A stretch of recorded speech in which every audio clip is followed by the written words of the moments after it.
भगवान शिवांना अतिशय प्रिय असलेल्या महामृत्युंजय महामंत्राची रचना कशी झाली, कोणी केली याबद्दलची प्रभावी व्रतकथा. भगवान शिवांचे समर्पित भक्त मृकुंडू ऋषी निपुत्रिक असल्यामुळे अतिशय दुःखी होते. निर्मात्याने त्यांना मूल दिले नव्हते. मृकुंडूला वाटले की महादेव जगाचे सर्व नियम बदलू शकतात. मग भोलेनाथांना प्रसन्न करून हा नियम का बदलू नये? मृकुंडूने कठोर तपस्या केली. भोलेनाथांना मृकुंडूच्या तपस्येचे कारण माहीत होते, म्हणून ते लगेच प्रकट झाले नाहीत.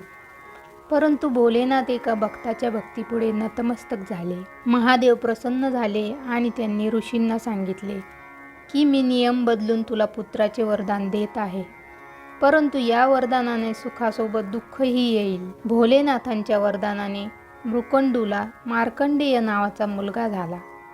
ज्योतिषांनी मृकुंडूला सांगितले की या असाधारण मुलाला अल्पायुष्य मिळेल. त्याचे वय फक्त 16 वर्ष असेल. ऋषींचा आनंद दुःखात बदलला. मृकुंडूने आपल्या पत्नीला आश्वासन दिले की ज्या देवाने त्याला मूल दिले आहे तोच देव त्याचे रक्षण करेल. त्याचे नशीब बदलणे त्याच्यासाठी सोपे काम असेल. जेव्हा मार्कंडेय मोठा होऊ लागला तेव्हा त्याच्या वडिलांनी त्याला शिवमंत्राची दीक्षा दिली.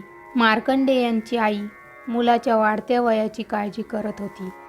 तिने मार्कंडेयाला सांगितले की त्याचे आयुष्य कमी असेल. मार्कंडेयने ठरवले की त्याच्या पालकांच्या आनंदासाठी तो सदाशिवांकडून दीर्घायुष्याचे वरदान मागेल, ज्याने त्याला जीवन दिले होते.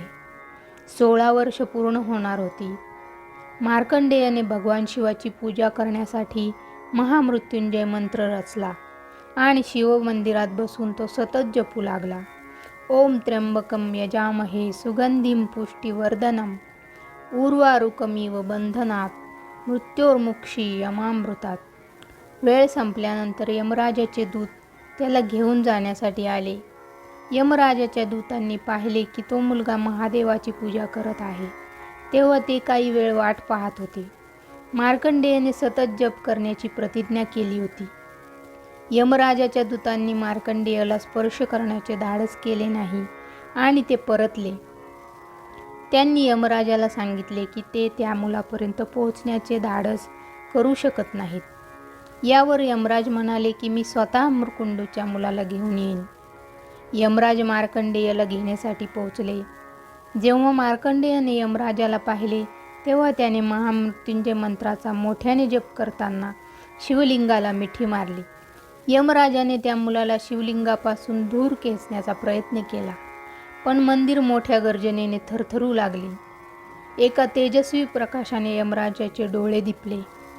महाकाल स्वतः शिवलिंगातून प्रकट झाले. त्यांनी हातात त्रिशूळ घेऊन यमराजाला इशारा दिला आणि सांगितले की भक्तीमध्ये मग्न असलेल्या माझ्या भक्ताला ओढण्याची तुझी हिंमत कशी झाली? महाकालाच्या भयंकर रूपाने यमराज थरथर कापू लागले. ते म्हणाले, प्रभू, मी तुमचा सेवक आहे.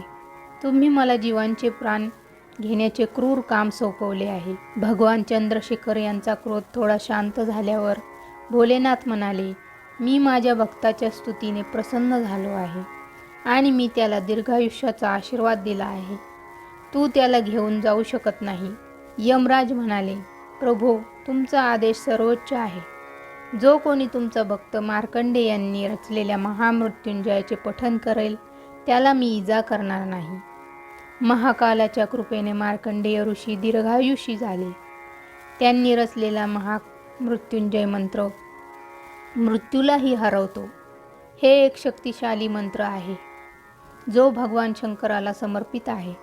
या मंत्राचा जप केल्याने आरोग्य, समृद्धी आणि दीर्घायुष्य लाभते. या मंत्राचा जप केल्याने मृत्यूच्या भीतीवर मात करता येते असे मानले जाते. हा मंत्र आरोग्य, समृद्धी आणि आध्यात्मिक उन्नतीसाठी जपला जातो. जय श्री महाकाल.